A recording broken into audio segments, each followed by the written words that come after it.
मित्र श्री कृष्ण कहते हैं, जिस मनुष्य में हारने की चिंताएं कम और जीतने की ख्वाहिशें ज्यादा होती है, वो मनुष्य मन से बहुत ही शक्तिशाली होता है। जीवन में सब कुछ हासिल कर लीजिए या फिर गवा दीजिए, मगर अपने स्वार्थ के लिए किसी का इस्तेमाल तो मत कीजिए। जब कोई आपको बताए कि वो आपको पसंद करते हैं, तो बहुत खुश ना हो, क्योंकि असली सवाल तो ये है कि आखिर वो कब तक, क्योंकि मौसम की तरह लोग भी बदलते ही रहते हैं। जिस तरह थोड़ी सी औषधि भयंकर रोगों को शांत कर देती है, ठीक उसी तरह ईश्वर की थोड़ी सी भक्ति भी बहुत से कष्ट और दुखों का नाश कर देती है। कभी कभी अपनी जिंदगी में आगे बढ़ने के लिए आपको उन चीजों और उन व्यक्तियों का भी त्याग करना पड़ता है जो कभी आपके हृदय की बहुत गहराइयों तक उतरे हैं। इस सृष्टि में जो भी जन्म लेता है, वो निश्चित रूप से मृत्यु के अधीन हो जाता है। दोस्तों, श्री कृष्ण इसका अर्थ समझाते हुए कहते हैं कि इस मृत्यु लोक का हर प्राणी, चाहे वो मनुष्य हो या फिर पशु पक्षी या फिर पेड़ पौधा ही क्यों ना हो, हर सांस लेने वाला प्राणी अपने जन्म के साथ साथ, या फिर यूं कहे अपने जन्म से पहले ही, अपनी मृत्यु को लेकर ही आता है। हर प्राणी को एक ना एक दिन निश्चित क्षण पर मरना अर्थात अपना शरीर को त्यागना है। मनुष्य को सिर्फ कर्म करने का अधिकार है, फल की इच्छा तो ना करे वो।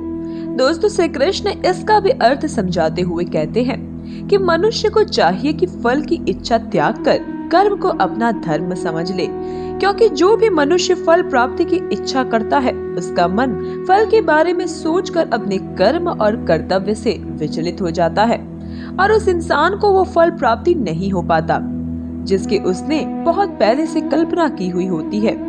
इसलिए भगवान श्री कृष्ण कहते हैं कि मनुष्य सिर्फ कर्म कर सकता है, फल कदापि मनुष्य के अधीन नहीं है। जो लोग फल की इच्छा से कर्म करते हैं, वो लोग सुख दुख आदि के चक्र में फंस जाते हैं और उनकी मन की शांति नष्ट हो जाती है। श्री कृष्ण कहते हैं कि मनुष्य अपने फल की इच्छा त्याग कर कर्म को अपना धर्म समझकर करे तो उसको फल अवश्य मिलेगा, परंतु उस फल को वो विधान की इच्छा समझकर स्वीकार कर ले, और ज्ञानी व्यक्ति इसी योग्य को अपनाकर कर्म योगी बन जाता है। इस विश्व में केवल शरीर मरते हैं, लेकिन आत्मा अविनाशी है। शरीर के मरने पर भी आत्मा नहीं मरती।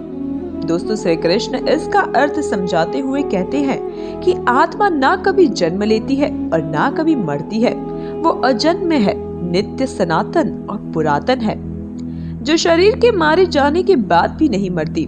जो सचमुच ज्ञानी होते हैं, वो ना उसका शोक करते हैं जो मर गए हैं, और ना ही उनका शोक करते हैं जो अभी जिंदा है, क्योंकि वो जानते हैं कि जो मर गया है वो फिर से जन्म लेगा, और जो अभी जीवित है वो अवश्य एक दिन जरूर मरेगा। मरने वाला फिर से जन्म लेगा, क्योंकि केवल शरीर का नाश होता है। शरीर के अंदर जो आत्मा है वो कभी भी नहीं मरता। आत्मा को ना कोई शस्त्र काट सकता है और ना ही उसे अग्नि जला सकती है, ना ही जल गला सकता है और ना ही इसे वायु सुखा सकती है। दोस्तों, भगवत गीता के अनुसार इस दुनिया में 3 प्रकार की खुशियां होती है: तामसिक खुशी, राजसिक खुशी और सात्विक खुशी। तामसिक खुशी, दोस्तों, पहली प्रकार की तामसिक खुशी हमें ज्यादा सोने या फिर ज्यादा आलसी होने की वजह से मिलती है, यानी कि आराम करने वाली खुशी। राजसिक खुशी हमें जो कि किसी मटेरियल गोल को अचीव करने के बाद मिलती है, जैसे कि पैसा कमाना, गाड़ी खरीदना, दारू पीना आदि चीजें करने से हमें जो खुशी मिलती है वो है राजसिक खुशी। दोस्तों, ये तीसरी प्रकार की जो खुशी होती है ना, उसे सात्विक खुशी कहते हैं। भगवत गीता में ये कहती है कि तामसिक और राजसिक ये दोनों खुशियां अस्थायी होती है, पर सात्विक खुशी है ना, वो पहले हमें जहर की तरह लगती है, लेकिन बाद में शहद की तरह भी लगने लगती है। मित्रों, लॉन्ग टर्म और परमानेंट खुशी हमें अनुशासन, आध्यात्म, भक्ति और प्रभु की सेवा करने से मिलती है, जिसे सात्विक खुशी भी कहते हैं। दोस्तों, आप ज्यादा किस तरह की खुशी में खुश होते हैं, हमें नीचे कमेंट बॉक्स में जरूर बताइएगा। मित्रों, श्री कृष्ण कहते हैं कि अगर कोई सांप किसी मनुष्य को अकारण काटता है तो उस सांप को उसका पाप नहीं लगता, और ठीक उसी तरह शेर दूसरे जानवर की हत्या करता है तो उसका उसे पाप नहीं लगेगा। या बकरी का उदाहरण ले लीजिए। बकरी किसी की हत्या नहीं करती, सिर्फ घास खाती है, तो इस कारण वो पुण्य की भागी नहीं बनती। पाप पुण्य का लेखा जोखा अर्थात प्रारब्ध केवल मनुष्य का बनता है।